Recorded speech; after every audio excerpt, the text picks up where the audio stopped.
በአማራ ክልልና በትግራይ ክልል መካከል ውዝግብ የተፈጠረበት የወልቃይት ጠገዴ ሰቲት ሁመራ ዞን አስተዳዳሪ አሸተ ደምለው ከሪፖርተር ጋር አጭር ቆይታ አድርገዋል። የዞኑን የበጀት ጉዳይና የምርጫ ጉዳይ በተመለከተም አንስተናል። የኢትዮጵያ የጦር አዛዦችና ባለስልጣናት በኤርትራ ላይ ጦርነት ማወጅ ቀጥለዋል ሲል የኤርትራ መንግስት ገልጿል። በግለሰቦች ላይ የተመሰረተ ተፈናቃዮችን የመመለስ ተግባር ተቀባይነት የለውም ሲል የትግራይ ጊዜያዊ አስተዳደር አስታውቋል። ሰላም ጤና ያስጥልን ውድ የኢትዮጵያ ሪፖርተር ዩቲዩብ ቻናል ተከታታዮች፣ ወቅታዊና ትኩስ መረጃዎች በፍጥነት እንዲደርሷችሁ የኢትዮጵያ ሪፖርተር ዩቲዩብ ቻናል ቤተሰብ በመሆን ላይክ፣ ሰብስክራይብ እና ሼር እንድታደርጉ እያስታወስን የሰዓቱን አበይት ጉዳዮች ኢሊያስ ክፍሌ ያስደምጣችኋለሁ። አብራችሁን ቆዩ።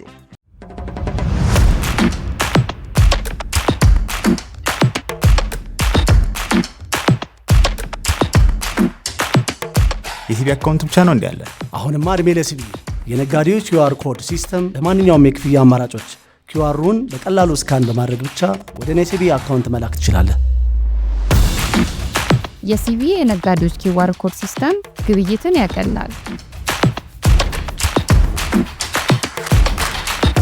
በሲቢኢ ተችሏል።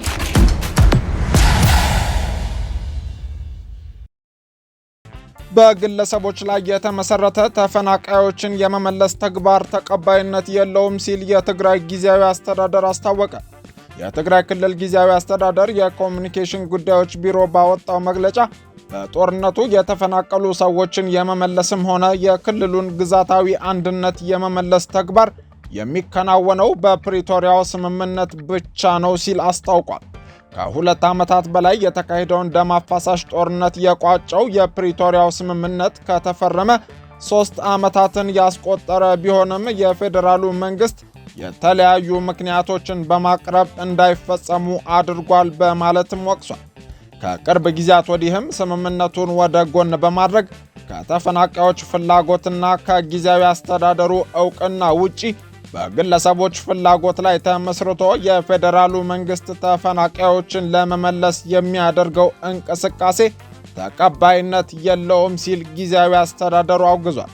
ተፈናቃዮች ያሉበት ሁኔታ አሳሳቢ እንደሆነ የገለጸው የጊዜያዊ አስተዳደሩ የኮሚኒኬሽን ጉዳዮች ቢሮ ዘላቂ ሰላምና አስተማማኝ ደህንነት የሚረጋገጠው የፕሪቶሪያው ስምምነት ተፈጻሚ ሲደረግ ብቻ መሆኑን አጽንኦት ሰጥቷል። በግለሰቦች ፍላጎት ላይ የተመሰረተ አካሄድ ተቀባይነት የለውም ሲልም አክሏል።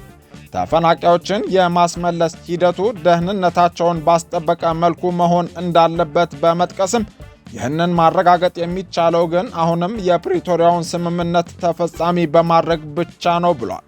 በክልሉ ጊዜያዊ አስተዳደርና በህወሓት በኩል የስምምነቱን አፈጻጸም የተመለከቱ ተደጋጋሚ ወቀሳዎች ሲቀርቡ የፌዴራሉ መንግስት ዝምታን መርጦ የቆየ ሲሆን የኢፌዴሪ የህዝብ ተወካዮች ምክር ቤት ትላንት ባካሄደው 5ኛ ዓመት የሥራ ዘመን 6ኛ መደበኛ ስብሰባ ላይ ተገኝተው ምላሽና ማብራሪያ የሰጡት የኢፌዴሪ ጠቅላይ ሚኒስትር አብይ አህመድ የፕሪቶሪያው ስምምነት ግራ አጋቢ እየሆነብኝ መጥቷል ሲሉ ተደምጠውበታል። ስምምነቱ ሲፈረም ከትግራይ በኩል ዋነኛ ተደራዳሪ የነበሩት አቶ ጌታቸው ረዳ፣ ጀነራል ጻድቃን ገብረትንሳኤና አሰፋ አብርሃ ናቸው ያሉት ጠቅላይ ሚኒስትሩ ስለ ስምምነቱ የማያውቁና በወቅቱ ያልነበሩ ሰዎች ግን አሁን ላይ ስምምነቱን እናስፈጽም እያሉ ነው ማለታቸው ይታወሳል።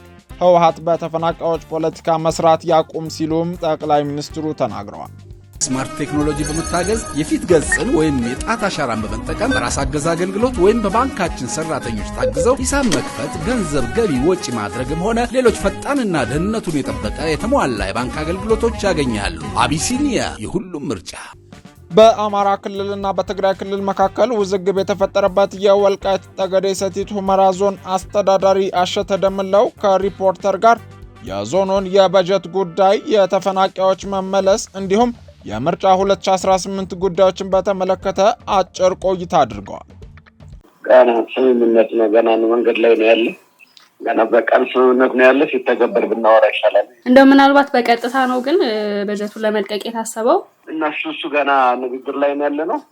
ዞሮ በጀት ያስፈልጋል ይሸጣል ቢለው አንዱ ካፒታል በጀት ፌደራል የጀመራቸው ፕሮጀክቶች ቀጥታ ወደ ስራ እንዲገቡ ስምምነታቸው ሲቀረው ክልሉ አድርጎ ሪፈረንስ በጀት ነው የሚሆነው። ደሞዝ በአማራ ክልል በኩል ማለት ነው ወይስ በአማራ ክልል? በአማራ ክልል አብረን የተወያየ ነው። ክልሉ መንግስትም ዞን በአንድ ላይ ሆነን ከፌደራል ጋር ነው የተነጋገርነው። በዚህ የተቋረጡ የመንግስት ፕሮጀክቶች አሉ። ህዝበሽት አሁን አካባቢው ሰላም ነው። ለመስራት የሚያግደው ነገር የለም። ልማት ወዳድ ነው ህዝቡ። አስተዳደሩ ደግሞ የተሰጠውን ለመጨረስ የጀመሩ ፕሮጀክቶች ለመጨረስም ከጎን ሆኖ ይደግፋል፣ ያስተባብራል፣ ያግዛል። እዚህ ይለቀቁልናል፣ እሱም ይሰራል የሚል ይሁንታ አግኝተናል። ስለዚህ ወደ ተግባር እንዲቀየር ፈልጋለን። ደግሞ ወደ ተግባር ይገባል ብለን ተስፋ አለን። በመጀመሪያ ተፈናቃይ ወይም ሰፋሪ እንግዲህ ተፈናቃይ ስንል መጥራት ያለበት ነገር አለ። ለ30 ዓመታት ቲፒኤልኤፍ የወልቃይት ጠገዴ አማራ ህዝብ ሲያሳደው ሲያፈናቅለው ሲገለው እንደነበር ይታወቃል። ይሄን ደግሞ ሲታገለው ቆይቶ ነፃ ወጥቷል። ነፃ ከወጣ ማግስት ጀምሮ ግን ለትግራይ ህዝብ እንኳን ሊያፈናቅል አትሄዱም፣ ተደናግጠው ሊሄዱ የነበሩትን አትሄዱም ብሎ የከለከለ ያስቀረ፣ ሌላው ተከትሎት የሄደ ግን ወንጀለኛ ነው። ንጹህና ሰላማዊ የትግራይ ህዝብ ግን ተደናግጠው ሄዶ የነበሩ አብዛኞቹ ተመልሰው መጥተው ገብተው ሰላማዊ ኑሯቸው እየገፉ ይገኛሉ።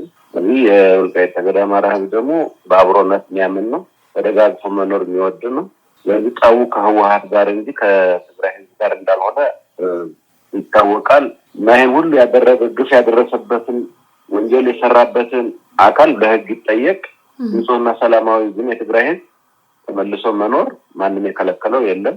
እየመጣ እየኖረ ነው። አላስመጣ ያለው ወንጀሉ የሰራው ወንጀል ካልሆነ በስተቀር እንጂ አሁን ሰላም ቀጠናው ሰላም በመሆኑ ከወንጀል ንክኪ ነፃ የነበሩ ሳይሄዱ የቀሩ 5 ዓመት አሁንም አሉ። የተወላጅ ከሁሉም ወረዳዎች በሺ የሚቆጠሩ አሁንም በሰላማዊ ኑሮ የተንቀሳቀሱ ይገኛሉ።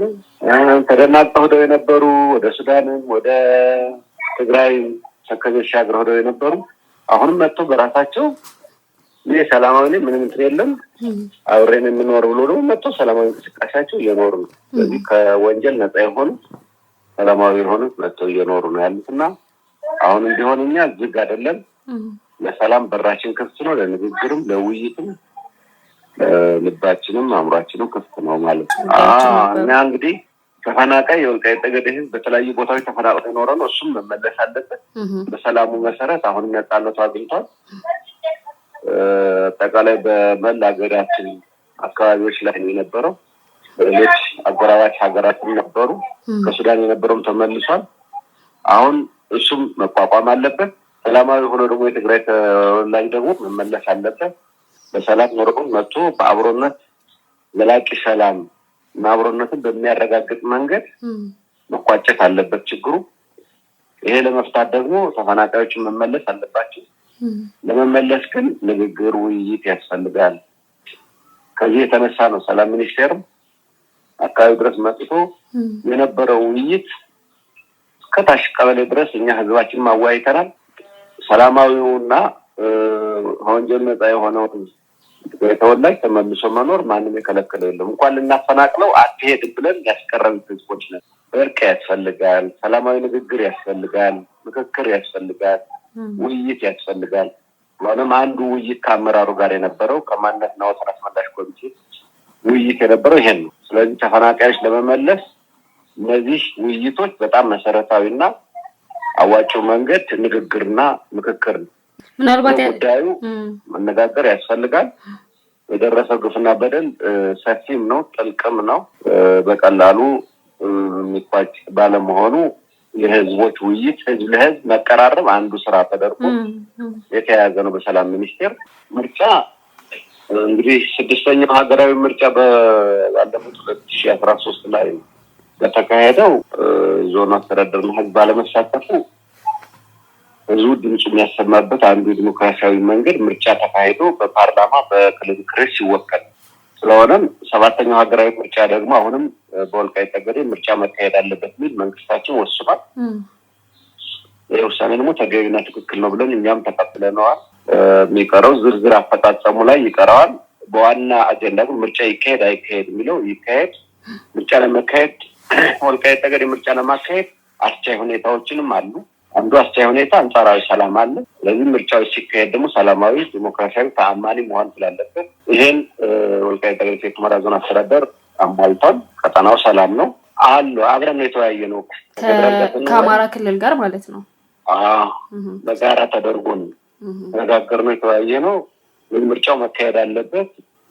ወኪል ህዝቡ እንዲመርጥ ህዝቡ ደግሞ ፍላጎቱ ከፍ ያለ ነው። አስተዳደሩ ፍላጎቱ ከፍ ያለ ነው። ምክንያቱም ምርጫ ተካሂዶ ወኪሎቹን መርጦ ድምፁን የሚያሰማበት ዲሞክራሲያዊ መንገድ አንዱ ምርጫ ስለሆነ ይሄን እንዲካሄድ ደግሞ እኛም አጥናት ሰጥተን እየሰራን ያለን። ዝርዝር አፈጻጸሙ ደግሞ ቀጣይ በሚመጣው እንነጋገራለን። አሁን ምርጫው መካሄድ ግን አስቻይ ሁኔታ አለው የለውም በሚለው አስቻይ ሁኔታ እንዳለው አረጋግጠናል ማለት ነው።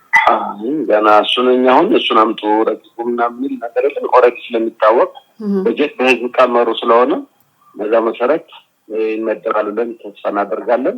አሁን ወደ ዝርዝር አፈጻጸሙ ሲመጣ ስለሚደለደል ፕሮጀክቶቹ ኦልሬዲ ይታወቃሉ። ሆልድ ተደርገው ስለቆዩ ነው እንጂ አሁን ወደ ተግባር መግባት ነው። ወደ ተግባር ሲገቡ ደግሞ ህዝባችንም አስተዳደሩ ከጎን ሆኖ የሚጠበቅበትን ኃላፊነት ይወጣል።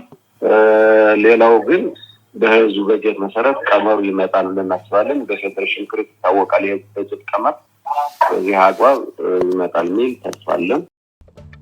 በትላንትናው የፓርላማ ውሎ ጠቅላይ ሚኒስትር አብይ አህመድ ህግ ለማስከበር ሲባል ከትግራይ ክልል ጋር ስምምነት እስከሚደረስ ድረስ ለዞኑ እስካሁን በጀት አልተሰጠም ሲሉ መናገራቸው ይታወሳል። የኢትዮጵያ የጦር አዛዦችና ባለስልጣናት በኤርትራ ላይ ጦርነት ማወጅ ቀጥለዋል ሲል የኤርትራ መንግስት ገለጸ። የኤርትራ መንግስት የማስታወቂያ ሚኒስትር የማነ ገብረ መስቀል በኢትዮጵያ መንግስት በኩል ገዢው ብልጽግና ፓርቲ በባህር በር ጉዳይ ላይ የሚከተለው የፖለቲካ ውዝግብ ቀጥሏል ሲሉ ወቅሷል። ኢትዮጵያ በዚህ ሳምንት የቀጠናዊ ሰላምና መረጋጋት ላይ ትኩረት አድርጋ ለመወያየት የጣና ፎረም መድረክን ብታካሄድም ነገር ግን በተቃራኒው በዚያው ልክና ስፋት የሀገሪቱ የሰራዊት አዛዦችና ሌሎች ከፍተኛ የጦር ኃይሎችና የፖለቲካ ባለስልጣናት በኤርትራ ላይ ያልተቋረጠ የሽብርና የጦርነት አጀንዳ እየቀሰቀሱ ነው ሲሉ የኤርትራው ባለስልጣን ተናግረዋል። እንዲያውም የኢትዮጵያ መንግስት እርምጃዎች በቀጠናው ጦርነት ሊቀሰቅሱ ይችላል በማለትም የማነ አስጠንቅቀዋል። በቅርቡ ሪፖርተር ከኢትዮጵያ የምድር ባቡር ኮርፖሬሽን ባገኘው መረጃ መሰረት የዘገበውን ኢትዮጵያን በኤርትራ ከሚገኙ የቀይ ባህር ወደቦች ጋር የሚያገናኘው የባቡር ፕሮጀክትን ያነሱት የኤርትራው ቃል አቀባይ ሀገሪቱን ከምጽዋ አሰብና ታጁራ የቀይ ባህር ወደቦች ጋር ለማገናኘት የታሰበው የ1.5 ቢሊዮን ዶላር መደበኛ የባቡር መስመር ፕሮጀክት መታቀድ ብሉ ሳይባሉ ወደ ማዕድ እየቀረቡ ነው በማለት ወርፈውታል። ይሄ የፓርቲው እሳቤ ከቅልቦና ከመነጨ ፍላጎትና ከቀጠናዊ የሰላምና ትብብር ፖሊሲ ጋርም አንዳችም ግንኙነት የለውም ሲሉ የማነ ገብረ መስቀል አጣጥለዋል። የኢትዮጵያ መንግስት አስተሳሰብ ከመልካም እምነት ዓላማዎችና ከቀጠናዊ ሰላምና ትብብር ፖሊሲዎች ጋር ምንም ግንኙነት የላቸውም። በእርግጥም የባህር በር ጉዳይ በዓለም አቀፍ ሕጎችና ደንቦች ላይ በትክክል የተመሰረቱ እንዲሁም አንዳቸው የሌላውን ሉዓላዊነት እንዲሁም የግዛት አንድነት ሙሉ በሙሉ በማክበር ላይ በመመስረት ሊሆን የሚችል ነው ሲሉ ገልጸዋል። ይሁን እንጂ በኢትዮጵያ በኩል የሚታየው ተደጋጋሚ መግለጫ ለቀጠናው ሰላም፣ መረጋጋትና ትብብር ጤናማ ያልሆነ ብቻ ሳይሆን በአፍሪካ ቀንድ አካባቢ አላስፈላጊና አደገኛ ግጭቶችን የሚቀሰቅስ ነው ሲል የኤርትራ መንግስት ገልጿል። የኢትዮጵያ ጠቅላይ ሚኒስትር አብይ አህመድ ትላንት ጥቅምት 18 ቀን 2018 ዓ.ም ኢትዮጵያ የቀይ ባህርን ባለቤትነቷን ያጣችበት ውሳኔ በካቢኔ በምክር ቤት ወይም በህዝብ ውሳኔ የተላለፈ እንዳልሆነ ገልጸው በባህር በር ሳቢያ ጦርነት ከተቀሰቀሰ ማንም አያስቆመንም ብለዋል። ዶክተር አብይ የኢትዮጵያ አቅም አስተማማኝ መሆኑን በጠቆሙበት የፓርላማ ንግግራቸው ውጊያ እንዳይቀሰቀስ ከፍተኛ ስራ እንደሚያስፈልግ ጠቁመው ጦርነት ከተነሳ ውጤቱ ግልጽ ነው በማለት ተናግረዋል። ጠቅላይ ሚኒስትሩ አሜሪካ፣ ቻይና፣ ሩሲያ፣ አውሮፓ ህብረትና አፍሪካ ህብረት በጉዳዩ ላይ የአሸማጋይነት ሚና እንዲጫወቱና ሰላማዊ መፍትሄ እንዲያስገኙ ጥሪ ማቅረባቸውንም እንዳስታወቁ ይታወሳል። የተከበራችሁ የኢትዮጵያ ሪፖርተር ዩቲዩብ ቻናል ተከታታዮች የሰዓቱ አበይት ጉዳዮቻችን ያደመጣችኋቸውን ይመስላሉ። ለወቅታዊና ትኩስ መረጃዎች የኢትዮጵያ ሪፖርተር ዩቲዩብ ቻናል ቤተሰብ በመሆን ላይክ፣ ሰብስክራይብ እና ሼር እንድታደርጉ እናስታውሳለን። ኢልያስ ክፍሌ ነበርኩ። መልካም ጊዜ